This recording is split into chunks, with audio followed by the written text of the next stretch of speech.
Welcome back to Surf Splendor. We are on location in El Salvador right now. Hotel Los Mangos, organized by Waterways Travel. Thank you very much. It's been a busy week or two, so I'm kind of behind on publishing the video content. Look at this. I want to show you what's going on out here. The point is actually kind of flat. We have a lay day today. It's not flat, it's just windy. But there is Punta Mango right out there.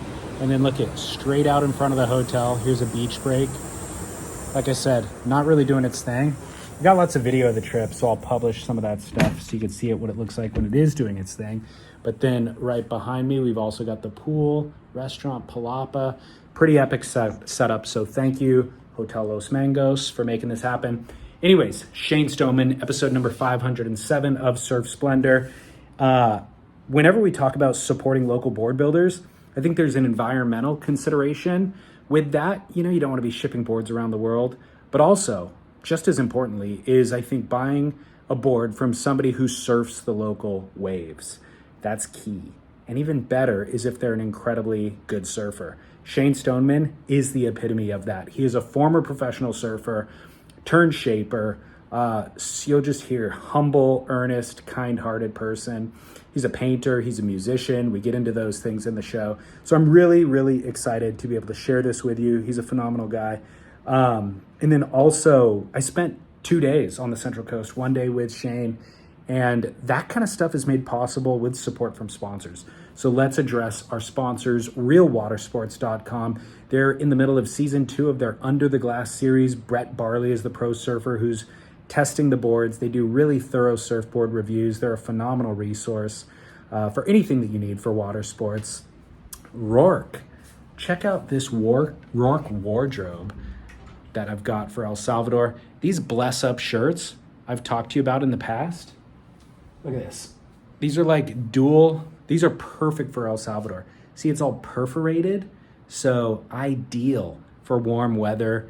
Really cool, quick drying. I've seen people actually wear these while surfing, and then they dry off really well. They don't wrinkle, so then you could take them out, wear them out to the restaurant at night. Really, really cool stuff. Thank you so much, Rourke. It's rourke.com, and then we have a promo code, which is Splendor15. That'll save you 15%. And then Veyer Watches was kind enough to actually send a gift for Shane Stoneman. So you will see that in real time later in this episode. But Veyer is spelled V-A-E-R, VeyerWatches.com. Here's my Veyer watch right here. It's been with me this whole trip. Solar powered, so 6 hours of direct sunlight powers this thing for 6 months. You don't need to there's no battery. You don't need to worry about that or ever wind it. It's just kind of perpetually powered by the sun. So VeyerWatches.com and /Surf Splendor is our landing page. That'll save you 15% on a watch, any purchase, anytime. Thank you, Veyer. Thank you, Real Water Sports. Thank you, Rourke. And thank you, listeners, for supporting us. And I really hope you enjoy this episode with Shane Stoneman. He's a legend. So enjoy. We'll see you next week. Surf Splendor. Okay. Cheers. Cheers, man. Thanks for doing this, David. Thanks for having me. I feel privileged to ever spend time in this tiny community. Cool. Yeah. I really do. Like, it's such a cool little enclave, and I've mentioned the name of it to other people, and they're like, never heard of it. Where is it? Yeah. You know? Yeah. We like it that way. Okay, good. I'm apprehensive to say the name on air. Yeah. Central Coast. Exactly. Yeah. I notice you always say Central Coast whenever you've been interviewed or anything like that. Is that intentional? I guess so. Yeah. It is. Yeah. I mean, it defines what it's about anyway. Just the vibe. I think. Yeah. Yeah. We'll get to, I guess, how you ended up here. But one thing I was going to ask you when you were talking about your wife and her job, if anybody ever asks you what you do for a living, do you have an answer? I say surfboard shaper. Okay. I do. Yeah. Unless it's to my, IRS and I'm sports manufacturer. They don't have a box on the on the turbo hand shaper. Do they question where it says address and you just write Central Coast? Do they question that part? Okay, it makes some exceptions to that. Is there a way to make a living as a surfboard shaper? Yeah, keep your overhead low. There totally is. Yeah, I've been doing it for 25 years. And my original idea was going to be a school teacher. And then when I met my wife and she was already teaching, I saw how hard she was working. I was like, I cannot do that. Really?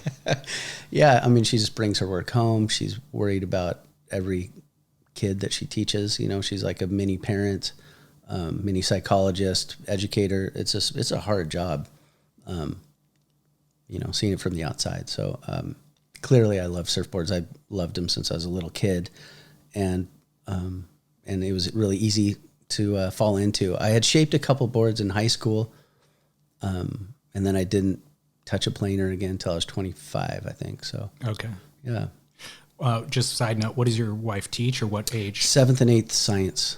Okay, so she's at the middle school, and she loves that age, like right when kids are really smart enough to get it, but they're still kids. They're not to the high school, you know, total rebellion phase yet. They're right on the cusp. Do you work less hard than she does at this point? At this point, I'd say yes. Oh, okay.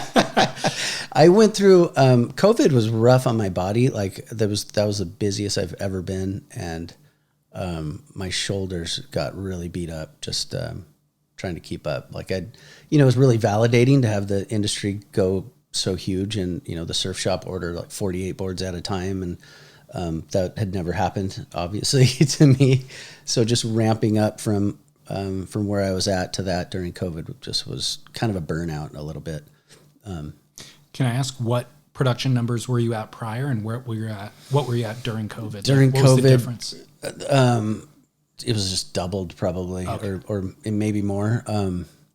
Yeah, it was just, and there was, you know, I was using glass shops everywhere and just doing my best to keep things rolling. And yeah, that was just an interesting time to live through, you know. Totally. Glass shops were so excited at first, and then they wouldn't call you back because they couldn't call anyone back. And then we got through that, and then all the glass shops were kind of dead for a minute. And it was just weird. That was what a thing. What happened to your body? My shoulders are both torn labrums, and in my late 30s, I herniated a disc just from looking down so much and just not, I guess basically not stretching before, you know, kind of thinking you're young all the time and you could just power through. Excuse me. No, go for it. But yeah, so just the physical part of shaping started to take its toll, and you know, and you learn from injuries, and so now I'm like, you know, do all these crazy warm up things before I shape, and you know, just welcome to 51. Yeah. Torn labrums. Did it happen in an instant, or was it something that you kind of like?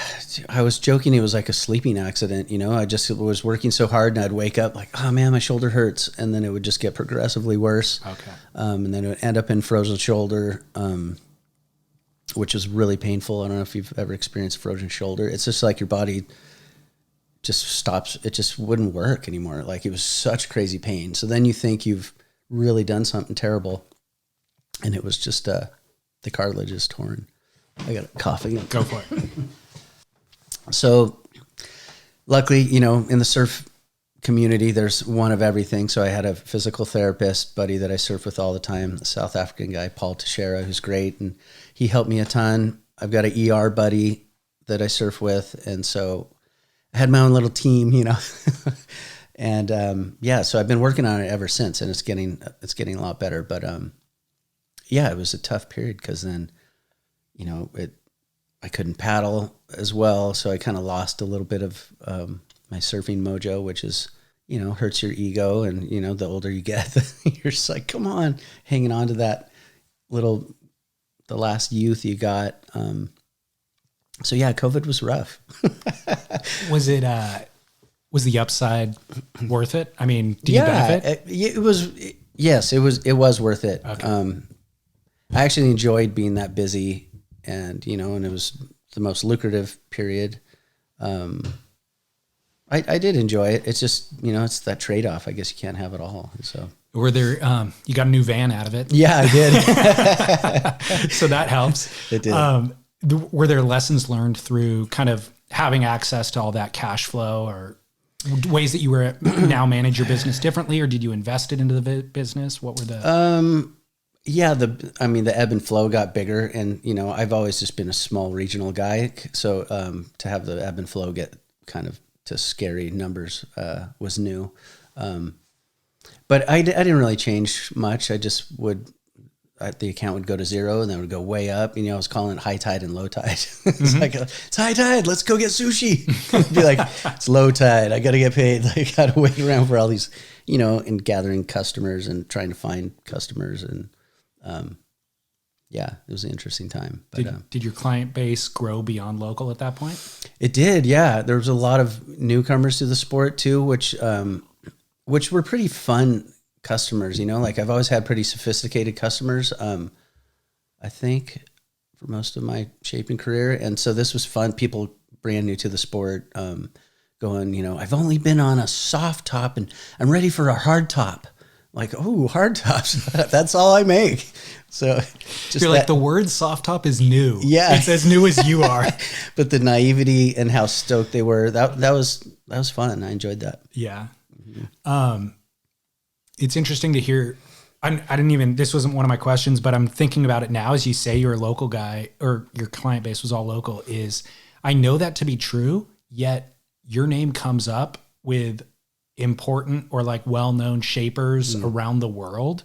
Like conversation comes up occasionally and they know who you are, or they'll reference you as they'll be like, like good local board builders, like Shane Stoneman or whatever. So I'm curious how you're, everybody knows you, everybody knows your work somehow and respects your work. Oh, that's good to hear. Well, I don't know. There's guys like Christy Carter and the Mentawais that runs Wave Park. And he rode my boards for years. So he was kind of like a great, ambassador. I don't know how that happened really. It's true though, right? Some of the guys, like Neil Purchase Jr., like I had a couple heats with him. Like, I think all of us that competed when we were young, like have kind of encyclopedic knowledge of people, I remember having a heat with Brett Warner one time, and he got an interference at Narrabeen and still beat me. Like, just like, so you don't forget that stuff. And I think he's a shaper, right? Isn't Brett Warner a shaper in Australia? I'm not sure. I hate to say. Okay. Well, maybe I'm wrong. Maybe we need to edit that out. But so maybe like other people remember my name from that. And no, I didn't do much else but shape boards in a little town. Yeah. Won a couple heats too. Yeah, a couple. Surfed a lot of heats. Yeah, surfed a lot of heats. Well, then let's go all the way back to the beginning. You grew up in Orange County? Yeah. Whereabouts? Well, I started surfing on Oahu and fell in love with it at Haleiwa, like went to grade school there, and then we moved. So start there. Okay. How'd you end up in Hawaii? My mom was a young mom. She had me at 19, and so we followed a boyfriend over to Oahu when I was in first grade. And so from where? From Newport Beach. Okay. Yeah.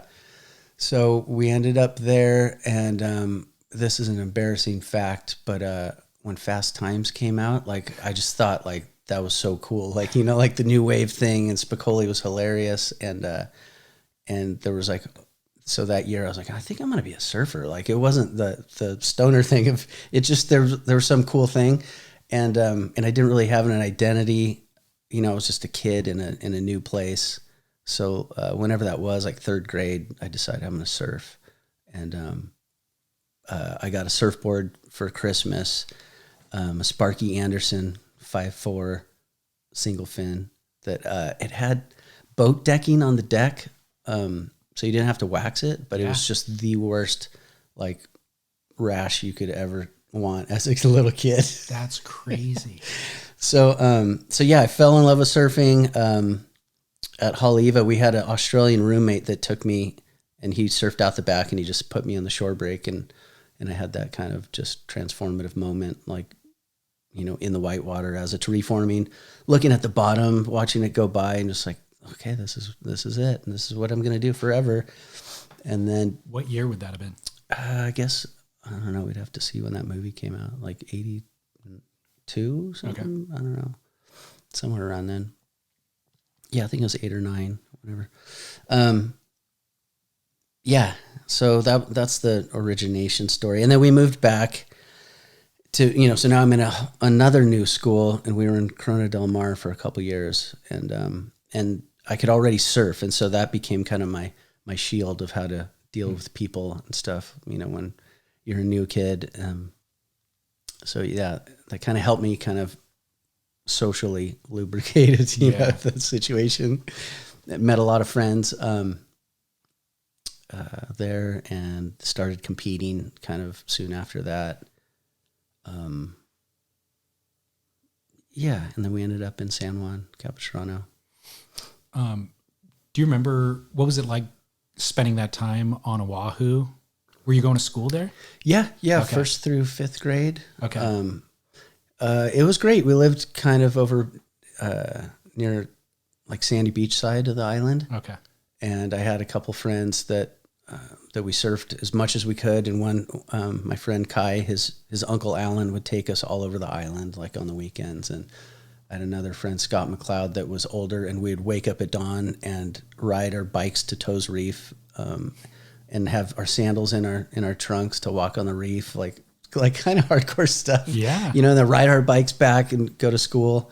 So it was really idyllic, cool, like childhood there. Yeah. Sounds like it. Yeah.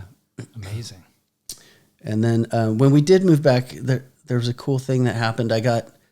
When we moved back, I had a terrible ding on one of my boards. I had a thruster by then at HIC, and somebody told me to go to Russell Surfboards and get it repaired. And the guy down there was this classic character named Junior Beck, and he kind of like took me under his wing, and so I became shop Grom down there. And so like by 11 or 12, I was like surrounded by surfboards all the time, seeing every new design, when the quads came out, like, the gloss boards there. And then he had these plain wrap ones and sand finish ones over here. Then I'd go to the glass shop, and it'd be like Greg Martz and just a casted crew of characters, So I just... Was it at that same location that it's at now by the pier? It was across the street. It was on the bay side, and Okay. right next door was Newport Surf and Sport, and there was this crazy rivalry, which made no sense to a kid, but I got wrapped up in it because I was a shop Grom. Yeah. But yeah, it was a classic time. So I started riding for them, and so I got boards from Chuck Burns and John Prebrum and Roger Baltiera, because they had a whole crew of shapers. So yeah, I kind of got introduced to boards and shaping and all that stuff kind of then. Okay. Yeah, I was going to ask if that ding that you had, if they made you fix it yourself. No, because Okay. that was Junior's thing. Okay. He was ding repair guy. One time somebody came in to complain because they had a broken nose, and they came in. He's like, "Man, it broke again, Junior. Like, you got to fix this one for free." He was being a real jerk about it. And Junior he was a smoker, so he was just smoking. He talked like John Wayne. He's like, "No problem." And the next week, the guy came in, and Junior had wrapped the thing like 2 inches of glass on each side, just like Just a unwritable. bandage. Yeah, just a huge block of resin and glass. And the guy was so freaked out. And again, Junior's just smoking a cigarette. It's like, no charge. The guy was just blown away. That's so funny. How were the waves back then? Better than they are now. No, yeah, we surfed Blackies. There was a whole crew of Groms. Yeah, it was awesome back then. And Cordell Miller was around. Like, I was friends with Cordell and Matt Patterson and Mark Caffey. There was Larry Christensen. Yeah, we had a whole Grom crew, and we would surf all day. And then we would end up at Surfside Sports because they had the TVs and the video, it was all videos and stuff. So we'd watch the performers and all those movies just over and over till we could recite them all. Factormeals.com/surf50. Let me tell you, Factor Meals has filled a specific gap in our lives that has simplified our busy schedules and satisfied and nourished us. If you follow me on social media, you know that I love to cook. My wife and I love food and wine, but there are still at least 5 meals a week where we're just underprepared, short on time, and don't want to make a bad dietary decision, nor sacrifice the pleasure that we get out of dining. Factor has solved it. Chef-prepared meals that are delivered to your house weekly. They take 2 minutes to heat up, and they're designed to be eaten anywhere. There's no prep, no cooking, and you can recycle the package that it comes in. Delicious meals that are good for you with over 35 options to choose from each week. Go to factormeals.com/surf50. Less expensive than dining out, more delicious, more nutritious. Factormeals.com/surf50. What was your earliest introduction to board building itself? I know you had exposure to those guys, but... Yeah, my friend Craig Coman, he had shaped a few, and he had a planer, so he kind of walked me through my first board when I was 14, and then Greg Mungle was our friend too, so Greg glassed it, and the first one, was terrible, but I got that initial thing of how much harder you try on your own board, especially like your first shape. You just want it to work. You have all this optimism and positivity. So I had that, and then I made another one that was better, and I rode that in some heats. I remember like the Caton or something back then. And then I made a couple for friends in high school. I think I made 4 total. Okay. Then never didn't have access to a planer again, and was like competing and didn't have time to, lose my edge or whatever on my own boards at the time. Did it feel like a seed was planted and it was something that you would come back to, or you just dabbled in it and then? I enjoyed it. It just, I didn't have any money. It was such a outlay of cash to, buy a blank. And, when you're a kid, you just, I didn't have any spending money at all. Yeah. So that was the only problem, really. What were you doing for work to make ends meet then? Nothing, like probably chores or something. I was, okay. I was 14 or something. I was just competing on the weekends and getting good grades, and that was kind of the deal. Okay. I had with my mom. You end up in Australia competing at some point. So yeah, was that a sponsored career to get there? Yeah, I mean, I did the whole, amateur thing. I was on that team that went to Japan in 1990. It was like all the Slater and Taylor Knox and all those guys were on it. And I got 3rd in the juniors. Everyone was super young on that team, so I was like one of the weaker ones, so they put me in the juniors. Like Rob could have won that easy or whatever. Oh, okay.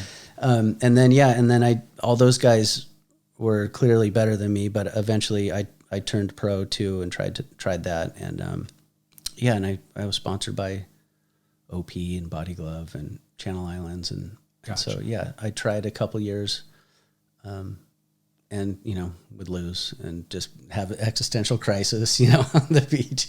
And I didn't understand that it would take persistence. I thought if I couldn't do it right away, I just had to give up and try something else. There was a lot of pressure on myself, I guess, to figure out what I was going to do with my life at that time.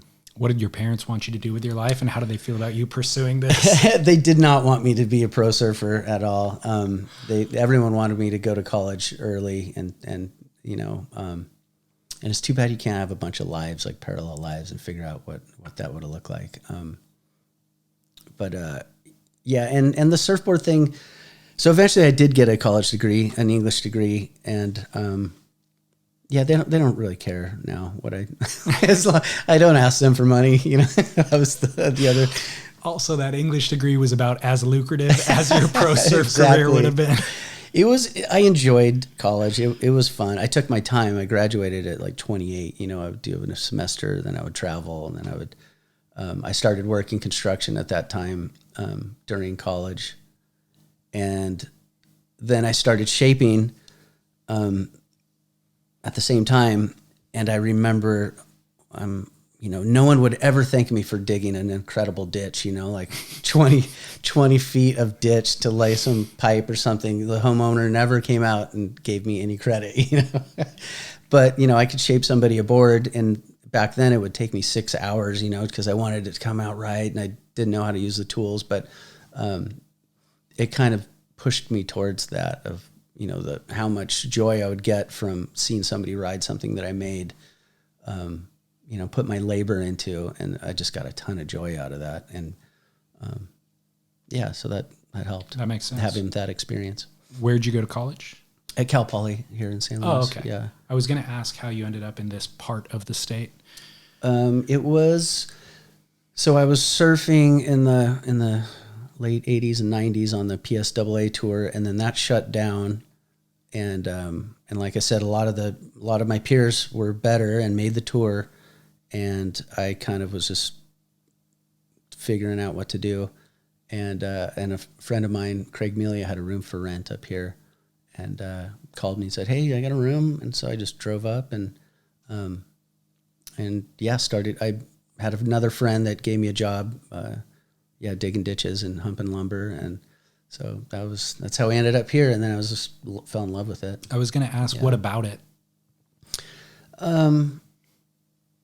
Just the wide open spaces you can get to real quick that you can't get where we grew up, mm-hmm.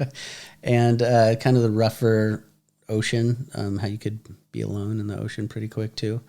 All those things, just the slower pace. I'm kind of a spaz, so I kind of like environments that are a little bit slower. Like I get too wound up in Orange County or somewhere like that. Yeah. I don't like it. I agree. Like this slower paced lifestyle is instantly appealing to me, but I feel also like a lot of people, even if they get wound up by Orange County, they get used to it, or you start to get addicted to it. Maybe it's not even healthy for you. Yeah. But the chaos becomes, it's what you're familiar with. I guess so. Yeah. And one of the things about living in a small town is like, so many people. So everyone kind of has to behave. Like, I feel like you get a higher quality of performance out of people's, character, because everyone's kind of, it's not anonymous like it is in more of a city environment. Totally. You have to, in fact, there's sociological, this has been studied for a long time, but it's like when you're a small tribe, you have to band together to go move forward. To have success. Yeah. Just to survive. Not implode. Yeah. But then if you're living in Orange County, you're competing for resources with your neighbor, in fact. So now you're at odds. They're your adversary in a lot of ways, for space and a reservation at dinner, that sort of stuff. So it's parking totally place. Different. Exactly. So I like this style of life as well. So talking about parallel lives, I love that concept. I had never thought about if that was an opportunity. Now you could have, and for the last 2 decades, let's say, you could have a pro surf career without competing on tour. Mm-hmm. Was that not an option for you back then? And if it was, do you think that would have been something you would have pursued? I guess I could have. Donovan was actively doing it right in front of our eyes. Okay. He wasn't getting great results, and he was becoming more and more well-known. And he's such a funny guy, charismatic, and photographers wanted to hang with him. Everyone wanted to hang with him, and I kind of had that opportunity. It wasn't in my character. Like Flame would call me like, "Where are you? It's sunny. It's going off." And I'd show up late or whatever. I just didn't like the scene of, 8 guys with one photographer. And again, everyone's competing, and it changed surfing for me to something that was it wasn't that fun to be a pro surfer in that respect for me. Yeah. It didn't fit my personality. We haven't touched on it, but part of your personality, painting, music, when did you identify those passions in your life? I think in that same period, like when I first moved up here, kind of in my 20s, when I had a lot of time, and yeah, I didn't know what I was going to do. I was going to college and started painting. I had, there's some great guys around here that surfed, Christian Ends and the Forever Stoked guys, Charlie and Chris. They're all surfer painters, and so that was kind of inspiring to see what they're doing, and I'd be like, I can do that, I think, and so started doing that, and then being in bands, playing gigs. It was just all exciting and new and fun and challenging. Kind of like surfing a spot for the first time that that's kind of scary big or whatever. It's just like that cool butterflies. Let's see if we can pull this off thing. So I think I like that about these pursuits. Did you, were you musically inclined as a kid? Yeah, I loved music. I really had a strong relationships with my tapes and my Walkman and stuff. When I was a kid, like that was my world. But I didn't get a guitar until I was 17. And then, and I've been playing ever since. What were your early kind of impressionable tapes in your Walkman that like left a big impression on you? Well, early on, it would have been like Genesis and like The Cure and all that kind of stuff. And then in middle school and high school, then I went further back to like Dylan and Neil Young, and The Who. I loved The Who. So yeah, stuff like that. Did your parents play stuff in the house? Was that an influence? They didn't really play a lot. They did have records, so I could go through the record collection, but it wasn't actively like happening in the house. Got it. Everyone was busy and like. You found it on your own. I found it on my own, and it became, that kind of hidden world that was, that you felt kind of like surfing, like where you felt like you discovered something that was uniquely your own. And so like to find an artist that you really loved, and I would just buy everything they made, just get into it. Do you remember the first time you picked up a guitar, and did somebody introduce it to you? In high school, I had friends that played really great guitar, and they were like, you're not very good, Shane. I was like, really? I want to be. Like, you're just not, man. And so them saying that was kind of like, well, fuck you guys. I'm going to get a guitar, and I'm going to, by the time I told myself, by the time I'm 40, I'll be able to play this thing. So for whatever reason, I took a super long view of guitar, and was pretty disciplined about it. And it's like, I'm never going to be good enough at guitar. There's so much technique that, I hardly have any, but it's just, it's so rewarding. And now I get to play with my kids, which is amazing. I was saving that for later. You were? We'll edit that. I wanted to lead with it because honestly, I'm like, of all the things I know about you, like the one that I could ask you questions about for an hour is playing music with your kids. Yeah. Like that's the coolest I was thing bummed that I've she ever went to heard. school because, I was like, we should play something for David. Yeah. It's on your Instagram. Oh, yeah, that's true. But no, I just can't think of anything, a cooler experience to share. I don't play any music at all. I'm not musically inclined, but I love music. Okay. And I've always felt like if I could just be gifted a gift that just was like magically imprinted on me, it would be ability to play music, piano. Like I want to express myself through song. I just don't have the ability to, basically. I could figure it out, of course, if I dedicated a tremendous amount of time to it. Yeah. But I've taken piano lessons, I've taken guitar lessons, and it just is harder for me to learn than other things are for me to learn. Yeah. It feels kind of forced. But what about singing? Do you sing in the car when no one's listening? Yeah, I totally did. It's totally satisfying, right? You're like, Yeah, yes, I'm killing it. Exactly. My dad is super gifted at playing guitar. He's played guitar since he was a kid. Yeah, I remember you told me that when I was building that guitar. You're like, my dad does this. That's right. Yeah. And he, in retirement, has actually been able to kind of live out some of those dreams. Nice. Because he had a band when he was young and tried to make a go of it, but then had kids and had to get a real job. And so probably put it on hold for 30 years. Yeah. And now in retirement, he has a band they retired out in the desert, Nice. Palm Springs area. Yeah. And they've become kind of the go-to band That's that people so hire. rad. And so he's playing gigs and has fans that follow them around and How stuff. fun for him. I know. It's super, super cool. But like you're talking about with surfing, you can just always improve at it. Yeah.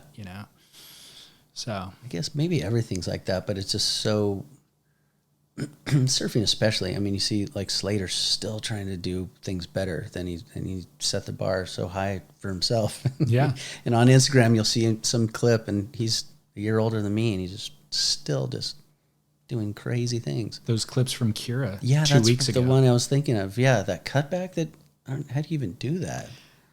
I understand like he's getting more sophisticated at cloud break and big kind of, Yeah. but then you see the Kira stuff and you're like, Felipe Toledo can't do that. Yeah, You yeah. know? Like, Yeah, he's it's got wild. an incredible mind for creativity on a surfboard, and that's for sure. so we'll get back to the music thing, but painting, when did you first pick up a paintbrush and what was... So my grandmother, Mary Stoneman, she was a great painter, and Was so I she? grew up, watching her paint, and she would, go through periods in her life where she painted a ton and periods where she didn't paint at all. But she taught me a lot about it. Like we would paint together, and I would take things very serious and get super mad about stuff, as a kid. And she'd be like, "Hey, man, don't do it if it's not fun." So early on, she taught me if it's not fun, just stop doing it. And not care so much. And so it just became another outlet to try and improve at both the philosophical thing, always having fun with it, and just seeing where the paintbrush leads you and what happens, because you have this idea of what you want the painting to be, and that's not how it works for me. It's always new and different, and exciting and fun. Like, whoa, did not see that happening. Yeah. But I'm going to leave that. What medium do you work in? Oil and acrylic. Okay. Yeah. Just kind of like surfy landscapes mostly. Gotcha. Yeah. Back to building surfboards. You said you took time off. You shaped a few boards when you were a kid, and then reintroduced in your mid-20s. When did it become a career, or something that you identified as a career path? I guess it was right after, or right as I was about to graduate from school. My shaper and good friend at the time, Cole Simler, was living up here and shaping a bunch of boards. And then he moved down to San Clemente. And so there was a bit of a hole up here. And so no one could really get boards from him anymore. And I was freshly graduated, and Craig Melia, the guy that gave me that first room, he had a planer that he wasn't using. So all of a sudden I had a planer. And so I was using my construction money on the side to buy blanks. And I loved how I could just be in there by myself, listening to tunes, creating stuff. And I remember watching shapers throughout my life do that and going, this looks really cool. Yeah. My coffee. Go for it. I'm going to pull up notes on my phone. That's about it. It's nervousness. Mm-hmm. It could be. I am kind of jacked up on coffee now. All right, I'm back. Was there anybody that you mentored under, or that provided guidance for you along the way?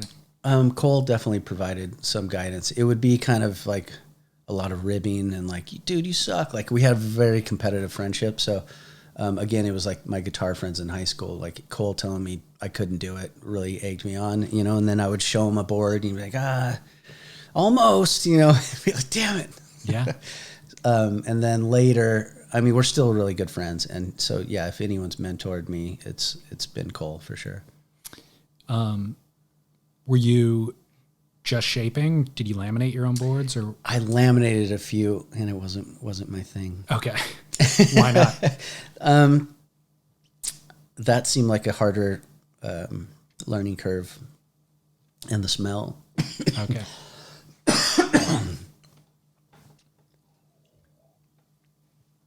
Hope that doesn't keep happening. I'm sorry. No, don't worry about it. We can edit. Yeah, it seems like, I guess if you develop, you have local laminators that you can develop a relationship with that you trust thoroughly, then absolutely. it's an art all unto itself. For a while, my friend Aaron Ritker, he had Central Coast Fiberglass. And so we really were doing this at the same time. So he started his business at the same time, and we kind of just went all in. And so we did kind of have parallel businesses. We were kind of connected but separate too. And so we did that for about maybe like 13 years. And then he got out of the business. So it was really fun actually at the time, because we were just really working hard, and we were ambitious and and just wanted to take over the world, and it didn't quite work out, but we really had a great time. Those early years were super fun.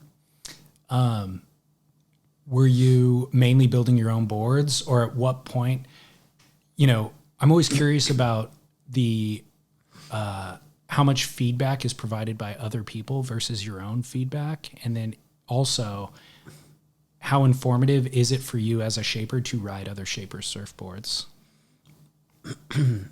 Initially, I just did all my own feedback, maybe because I was just self-centered, or I knew what I wanted to make, and I knew how I wanted boards to feel, and I was good enough at that time to have that credibility, and it seemed like it translated really well with my friends. I would make my friends versions of that for their weight, and I was getting good feedback from them. So at the beginning, I had my own talent at the time to fall back on for that. Now I really need, because I can't shortboard anymore. I just don't paddle fast enough. Like, I'm riding longer, shortboards are like, and that's just the way it is. So I need people, does this still work well, or looking at, like, I've known Taj Lindblad since he was a little kid. Grew up with his dad. So, and he gets boards from Lost, but it's fun to make him boards once in a while and to see where I'm at with the super picky shredder kids.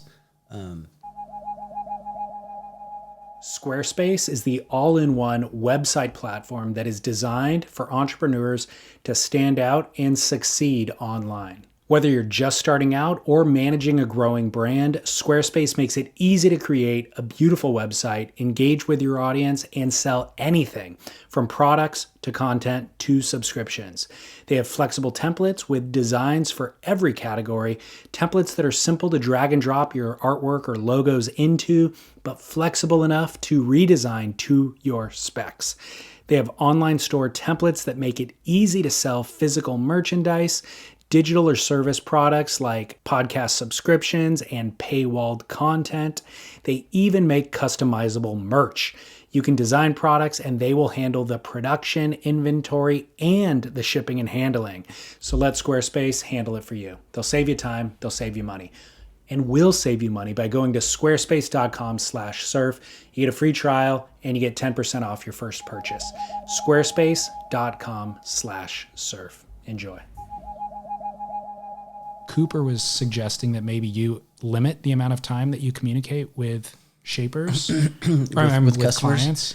I try to, yeah. I mean, I guess, yeah. I like to start with an email so I can kind of see so people can write it down for themselves. And because the phone call thing, if somebody's telling me what they want, they end up sidetracking into the best cutback they ever did at Ponto in 1997, and it's just like, okay, I get it. And that's good. I don't mean to sound like a dick, but then I have to write something on a slip of paper that's laying around the house. It's just, things can get lost. So yeah, I try and start it with an email a couple times, and then the phone call will come right before I'm going to shape it, when I have everything kind of dialed. I've already got a deposit, and I can feel like, okay, this is real order. Let's talk. Let's get this going. Okay. Because there's tons of looky-loo, emails that you get. So yeah, I do try and steer clear of, I kind of just, whatever that is, wasting my time or theirs. What is the best way for a customer to approach getting a custom surfboard? Through my website, yeah. Okay. Which is shanestoneman.com, yeah. I think, yeah. Yeah. I know shapers who just do, like, they don't even do customs anymore. Mm-hmm. It's just, hey, I've got 30 years experience and I'm interested in doing these things now. And so I'm just going to do these things. And if you want it, you could buy it. If not, you don't have to. I like that business model. I always have these ideas like that I'm going to try and I never do them, but stuff like that. What are some of the ideas that you want to try? My latest idea is I'm going to take May off and just paint. And I've spent 25 years giving everything to surfboards, and I was like, what if I tried this idea? So I am gonna actively do that one and see what happens. But the other ones are, like you said, just doing stock. Like, I know these boards work. I just do. There is, like, I could complain about customers if I wanted to, and I'm good at it. But I do love my customers, and I do love the stoke I see when people come in and watch me make a board. They're like, I've never seen this. Mm-hmm. I even did that for Taj Lindblad. He'd never seen a board get made. I was like, dude, you're okay. Like, let's shape yours. Yeah, he's probably had 100 boards at this point in his life. Yeah. And that Matt presses a button and, and spits them out, and Taj rips on them. But, so yeah, I love the process. I just think, just ways to, like Cooper was saying, ways to whittle it down to more efficient, for everyone, and the time for, talking surf story is maybe, right after you pick your board up. Yeah. Instead of while I'm shaping it. Right. Or before. Yeah, I like it. The idea with taking May off to paint, are you selling paintings? Is there any? Yeah. So Wavelength Surf Shop, they've been really good to me my whole career. And Mike Hischer just opened up a new store, the Surf Bank in Cayucas. Okay. And so he bought 6 paintings from me lately, and it kind of was that little nudge I needed. And then I had a show recently with some other artists in South County, and a couple paintings sold. So yeah, it's just another avenue. Like, I love the creativity thing of the blank canvas, wondering if I can do it. And then, the joy that I get 3 days later when it's like, wow, that looks freaking amazing. I love it. It's just, and noticing little improvements. I want to see what happens. Devote more time. Do you feel like you ever need to just take a breather from surfing? Like, you're so saturated in surf that... I think that's happening kind of naturally. I feel like it's not a popular thing to say, but I need a lot less waves than I used to. Like, I keep my wetsuit wet is what my joke is, but I go out and I catch like 3 waves or 4 waves. Like, I just am easily satisfied. I love it. It's just, there's a lot of things I want to do still. And surfing takes up a lot of time. Well, and it's not just the act of surfing itself. Your life is about surfing. Mm-hmm. But so then the reason why I ask is you look at your Instagram and there's not a lot of surfboards on your Instagram account, I know. Right? And so I relate to it very much, where it's my work is about surfing, my recreation is about surfing. So when I go home, I don't want to talk. I'm not going to, watch a surf movie at that point. It's just. Yeah, I think I actively did that. It seems like Instagram works. If I post surfboards for a week, like, I'll get a lot of orders. And at this point, I'm kind of happy with just cruising and getting the orders that I get. So I like to, showcase my daughter's violin or just the other stuff that makes, I think, the surfing lifestyle interesting. I wanted to do a podcast with shapers, and I wanted to ask about everything else they did, because they're fascinating people, really, but you don't hear about the other stuff that they're into.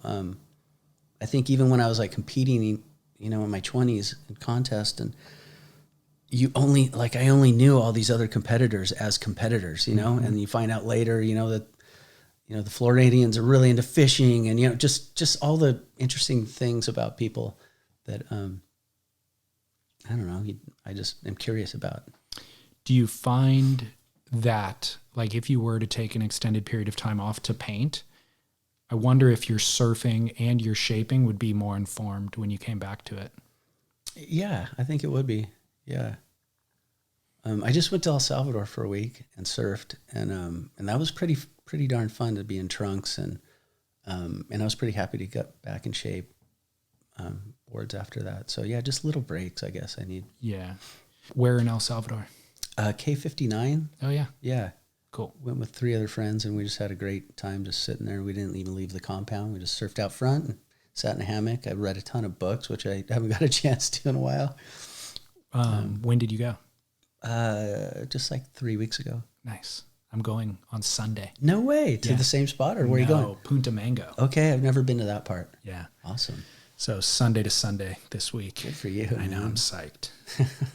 I'm psyched. I mean, I need kind of the decompression kind of thing, but I also need just to kind of surf my heart out. Yeah. You know, like, because I'm the same way now where it's like 3 waves, 45 minutes, 1 hour. I'm fine. Yeah. You know, but I need to kind of go and just kind of do it for a couple hours a day, harvest 5 days. a bunch of waves. Exactly. I'm just also not as inspired to surf the same spots in Orange County over and over and over again. It's like, unless the waves are pumping. Yeah. I It's got hard to emails I sustain gotta answer. that. I know it's hard to sustain that excitement about it, the same thing over and over. There's a lot of times I'll go to Cayucas and look at the beach break and just be like, oh, I know this day. Like, I don't need to surf it. Totally. That's exactly how I feel. So, So let's get into music a little bit. Do both your daughters play? my youngest played, she took piano lessons for years, and she's going to take choir. She's more of a singer. Okay. Yeah. She's more shy still. She's kind of sporty, likes basketball and volleyball. But the older one, Ella, gosh, we have pictures of her like getting up in front of people when she was like 6 years old and singing at my gigs, like singing Neil Young's Love is a Rose, you know, with the classic like bangs that she cut. Just like the cutest stuff. So she's been doing it a long time. And yeah, she's just a joy to play with. And she's really just a cool person. It's just fun. When did you first identify her as being talented or inclined? I probably kind of pushed her that way, you know, just the kind of wannabe musician, like here, you know. So she expressed a little bit of joy watching Joe Craven play violin. He had a local gig here, and she's like, I like the violin. So, you know, she was like 6, and I bought her one. Yeah. And it kind of took. She did youth symphony for a while, which is kind of the classical kid program that they have at in San Luis, and that was kind of stuffy for her. But she learned a lot of the, you know, the basics and how to read music. And then this guy Scott Marlin is a local surfer that rips at violin, and we did a trade where I made him a board, and he gave her like 10 lessons or something, and she loved bluegrass, and so he taught her all kind of bluegrass licks and how to improvise, and showed her the, you know, the fun, who cares side of it, and you know, Irish jigs and that kind of stuff. So, wow. Yeah, he really helped turn her into you know, the player she is today. Yeah. Is she pursuing it professionally or looking to? No, she likes doing gigs and stuff, but she wants to be in TV and film production. So we'll see how that goes. Like you said, who knows what you want to do at that age, but it's good for her just to have ambition professionally and pursue something. Yeah. The music thing you can always pursue on the side. And exactly. if an opportunity opens up. Yeah, she'll make hundreds of dollars a year if she's like her dad. Do you remember the first gig you guys played together? That one I was mentioning, that was the first time she sang with us, and I do have a picture of that I could show you that's super cute. But we started doing like duo winery gigs probably a couple summers ago, and where she started singing and playing violin, and she got, you know, she was really petite and cute, so she got a lot of love from the audience, like, you know, so that really helped, you know. And then people would, this is a tip just for you. She got a lot of those, so she'd make good tips. So it was a good feedback loop for her to stick to it. Yeah. Yeah. I can't imagine anything cuter. It's so cute. Yeah. At one point I felt like a gypsy dad, because Ella and I were doing a gig, and then my youngest was walking around this winery with a hat. I'm like, oh, shameless. My wife set that up though. So. Yeah. But I could imagine like pulling up to a winery and seeing a father and daughter combo. Mm-hmm. Like that is the coolest thing ever. Yeah, it's been really fun. And would you guys have a name? Shane and Ella. Yeah. Okay. Yeah. like we play at Beerwood. Sometimes that's our local little pub that our friends own, and they'll call it Ella and her dad.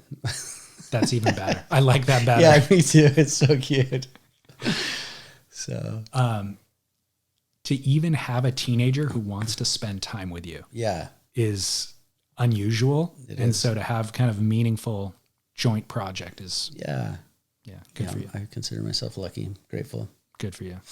I have a feeling you helped foster that, so you can take some credit. Thanks. What do you listen to while you're shaping?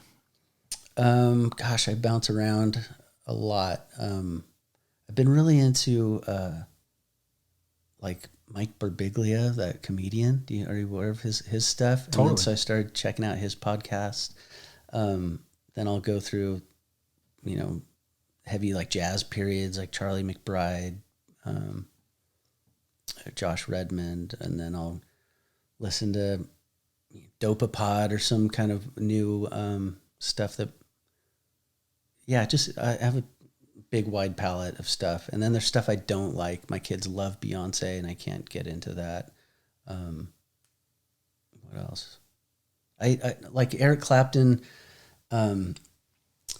Unplugged, that record from way back. Like that was one of the records that I listened to nonstop. Like when I first got that guitar, I was telling you about when I was 17, and I just listened to that record the other day, and it's amazing.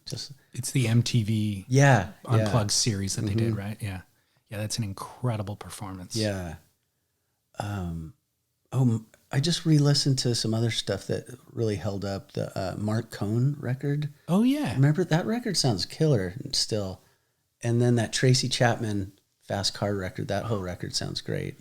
That very first The record. very that you first made. one, yeah. It's just fun to revisit stuff and go, wow, that sounds so good still. I was asking you if your parents had music in the house. My parents did, and that record specifically is one from my childhood that I resonated with me. Yeah. Yeah. She was such a great storyteller. That Fast Car song is so, I like songs like that, like Paul Simon songs where, like Late in the Evening, where it tells a story, like first thing you remember, I was lying in my bed, couldn't have been no more than one or two. Like, it's like so graphic, like a movie, like he's a director, just telling you what to see, showing you little bits and angles of perspective, and then leaving you with a feeling, like a poem where it all kind of builds up and you're like, walk away with something. Yeah. But Tracy Chapman had that, I guess that's why I said that. And it was so new, right? When you first heard that voice, like it was kind of like the same impact as when, you heard Nirvana for the first time. Like, what is this? It's like foreign, like from a different planet. And it's also, I think in both those examples, it's intimate is what it is. Yeah. It's totally, you're right. It's new, but it's also the most simple, intimate, relatable thing in the world. Just kind of done with a fresh take, a raw take or something. Yeah. It's some unique perspective that it just hits. Yeah. At this point in your career, do you ever ride other shapers' surfboards? I don't.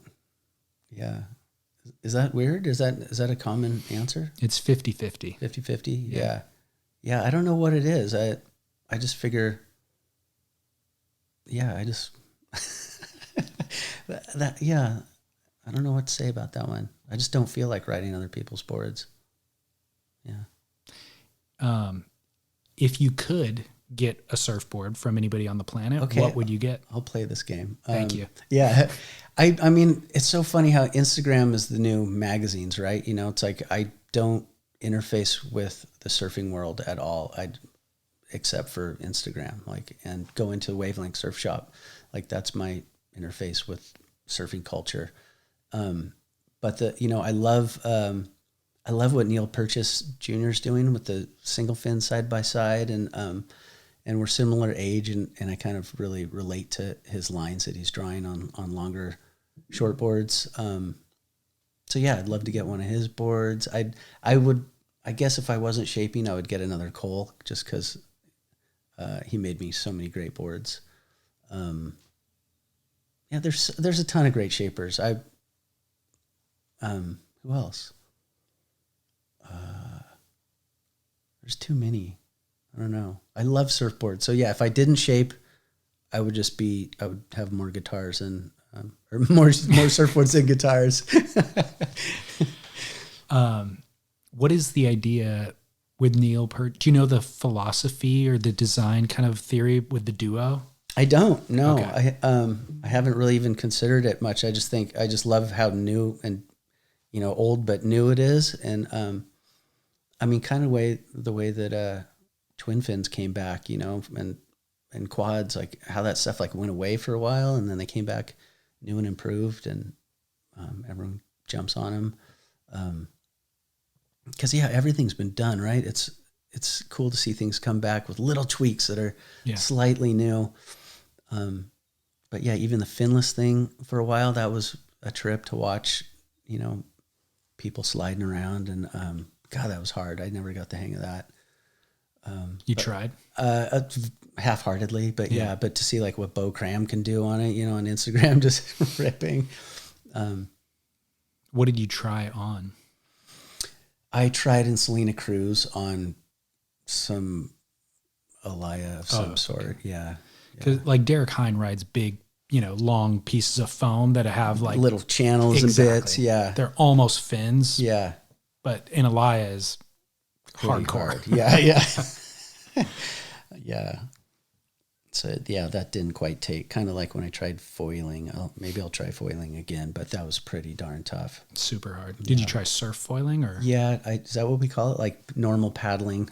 Yeah. Then popping up. Yeah. Surf foil. Surf foil. I tried that, but before that, they put me through a couple lessons where it was like, there's an electric foil. Okay. I did try that a few times. With a little trigger. Yeah. Yeah. So you could start on your stomach where it's all under submerged. Yeah. And then slowly build your speed. And once you get to a manageable speed, then you get to your feet, and then you can kind of lift the foil out of the water and then go full speed. So you're getting used to every little step of the way. Yeah.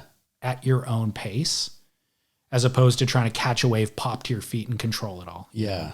Yeah, and that electric one, it was so heavy that you didn't feel like it was going to flip and kill you like the smaller ones. The platform is almost the size of that. Yeah, I got to try one of those one day. That was awesome. Yeah.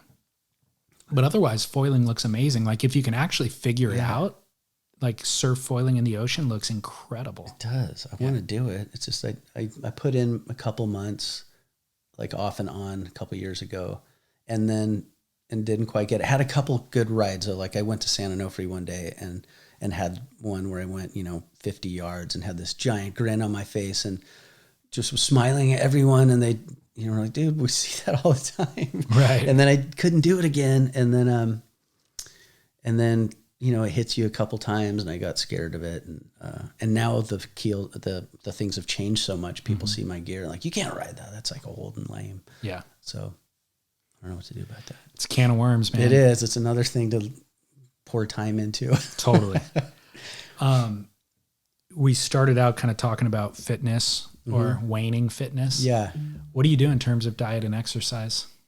Man, I try and eat really clean, but then I have a terrible sweet tooth, so I wreck that like a couple times a week. I quit drinking 3 years ago, which was great for me because I was really good at it.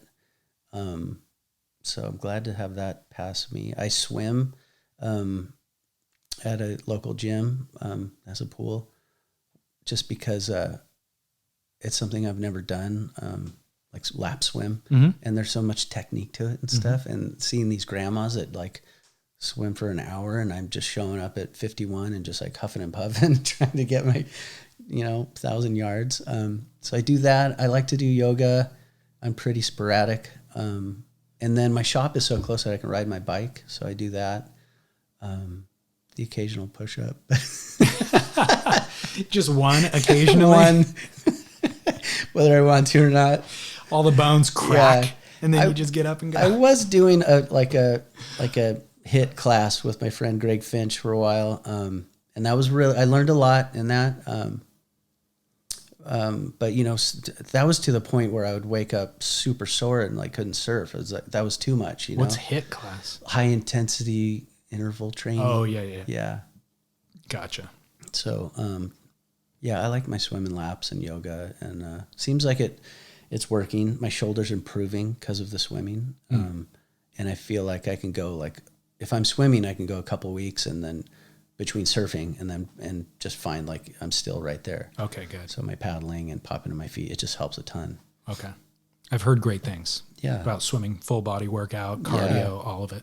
Yeah. And then lack of gravity. It's so easy on the joints. But I do that. I get really into something. Like I was into tennis for a while and that screwed up my shoulder too. But I loved tennis. Like you just chasing that ball like a Labrador, you know, I was just like, get the ball, you know, and you got that focus that you get like from surfing when you're in the moment, your mind's clear. And I was just chasing the ball and learning, you know, proper technique, trying to get top spin. And there was so much to it, you know, breaking it down. But yeah, ultimately that was killing my shoulder too. I was going to say pickleball. I love pickleball. Do you? Yeah. Okay. That doesn't hurt my shoulder. Oh, really? Yeah. Well, it's just so much lighter, Less. you know, the swing and there's no impact. Like some of my friends hit the tennis ball hard. So like trying to, it's too much. Right. Can I ask you about the quitting drinking? Like what led to that decision? It was part of the reason that my dad passed away was cirrhosis and liver complications. So it was kind of a, you know, canary in the coal mine moment. You know, because my parents had me at 19 and they separated soon after. So we were close in age, but, you know, so my dad and I, when I'd hang out with him, we partied. Like we were drinking buddies. And then, you know, there's a lot of surf, you know, the glass shop or whatever. There's just a lot of reasons to always be having beers, it seemed like. In music, there's always, you know, you're playing at bars and part of getting paid is, you know, free booze or whatever. So it just got to be something that I think was getting away from me. So yeah, having my dad get sick was just a wake up call. Just obviously, I knew what to do. Was it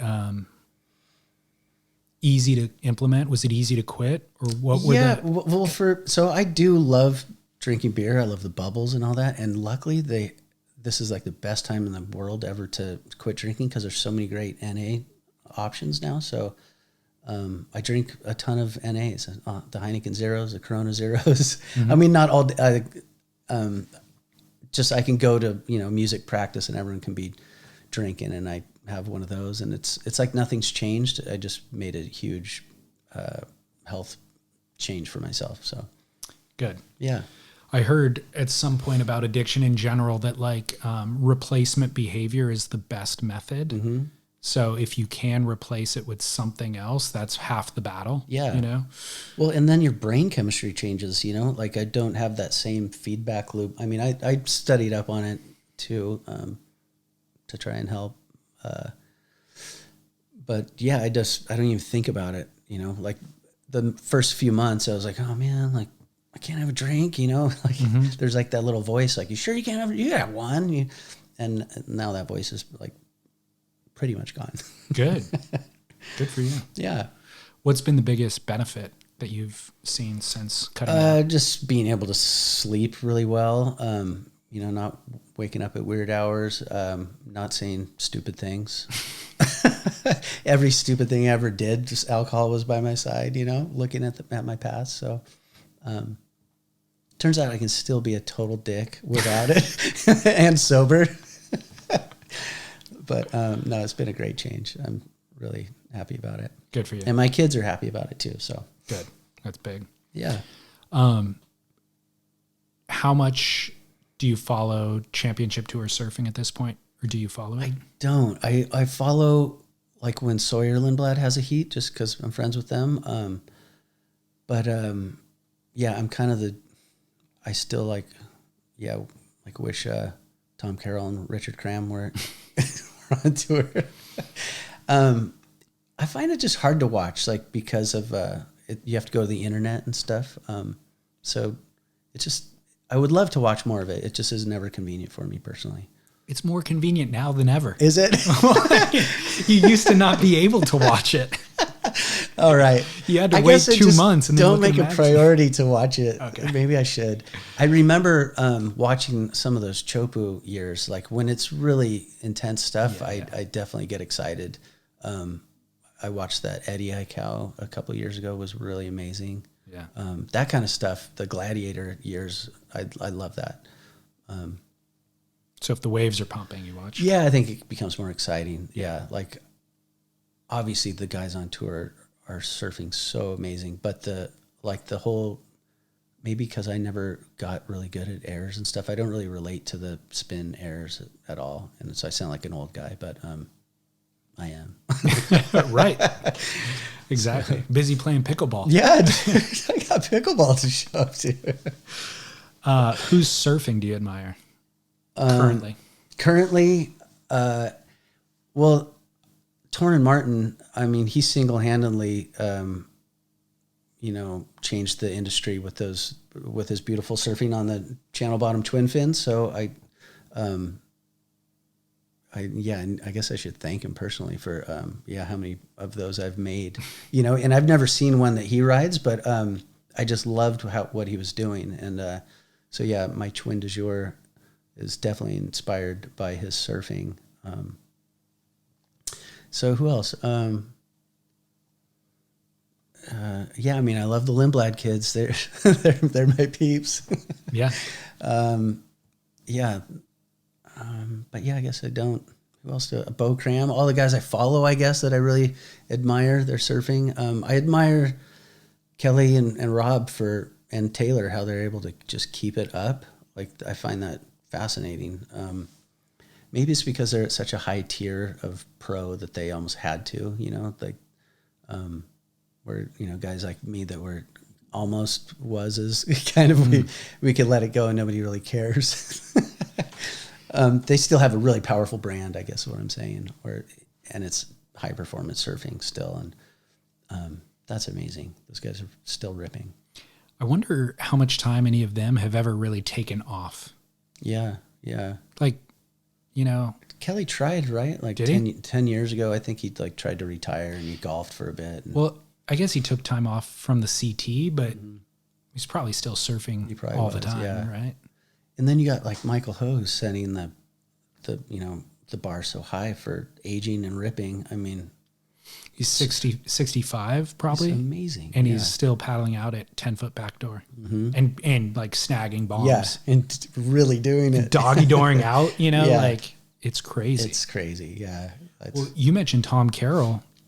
He's ripping. Yeah. And like he just posted a board review with like the new Channel Islands dumpster diver 2 or whatever it is. It's like a pointy thruster and he's just like not missing a beat, Nice, yeah. On knee to waist high waves, just fully shredding. Yeah.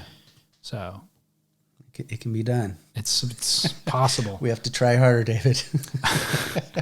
I don't want to try that hard. Yeah. To be perfectly honest. Yeah. And but to your point, he seems like he's figured out a very healthy balance in his life where he's not trying to rip to like get better at surfing. He's living a more well-rounded, holistic life. And then the surfing well is a benefit of that, I think. Yeah, I could see that. Yeah, I tell myself like these are kind of like I'm trying to surf like Jerry Lopez now. Like I love just going fast and smooth, and I don't have a crazy desire to throw the fins out the back at all. Like, so kind of like you, I don't want to try that hard. Yeah, I'm having fun. I'm going fast and being in the ocean, like we talked about. The salt water instantly just clears everything off you. You're in that zone. Like every time you jump on your board, that's the cool part. No. What style of boards are you making now? Or what style of boards are you interested in making? A. And then B, what'd you bring to El Salvador? I guess right now I'm interested in making shortboards again because it seems like I've really gone a long time when that hasn't been. It's all been twin fin channel bottoms and fishes for like the last 5 years. It seems like that's just been like, I don't know if I became known for them or if people, or they just have a really wide sweet spot so that people like them. So I'd like to get back into shortboards and longboards. I've been working with the local longboard shredder, Garrett Swanson. having fun making boards with him. And then what I brought to El Salvador was twin de jours. That's all I brought. I did bring a fish, and I brought a 5.9, which I rode for about 2 waves and realized that I'm not going to ever ride it again.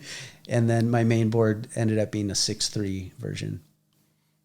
That's just got a little bit more girth. It's like 19 7/8 by 2 9/16. So there's some meat there. Pointy thruster though. No, twin fin channel bottom. Oh, Yeah. okay, gotcha.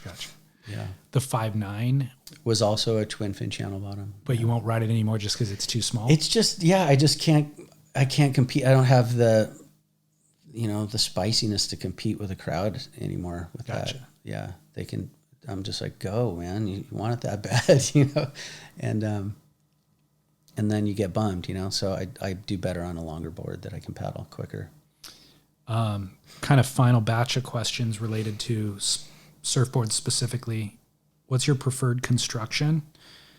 And I read something on your website. You had a big kind of mission statement about buying locally, the importance of supporting local. So let's start with construction.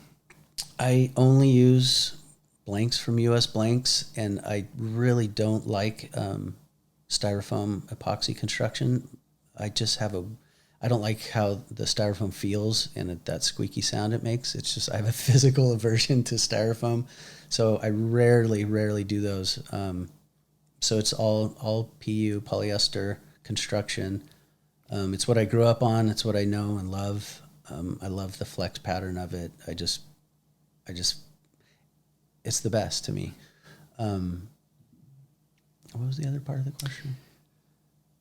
Supporting local. Oh yeah. Yeah. The supporting local thing was, I just love, my business grew with my friend Aaron, and we had that thing together where we were just right there. And I just loved that thing. So now that I have Corey Richmond glassing for me in Morro Bay, we're kind of back to that local thing. And I think the only things, that really even get imported into the area are, when US Blanks drops blanks off, or when Futures ships the plastic boxes to us. I don't know. It's just, why not? Why not have it local? Not to go off too hard on things that are taken over in cargo ships, but you can greenwash it with marketing, but it's still coming over in a cargo ship with bunker fuel. And if you can get something local for the same or a better price, it's ridiculous not to do that.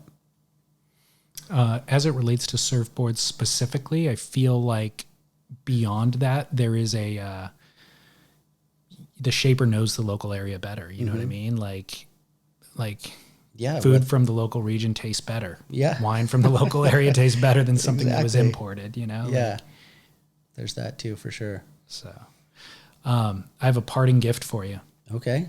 You're the first guest ever to receive a parting gift. No way. Awesome.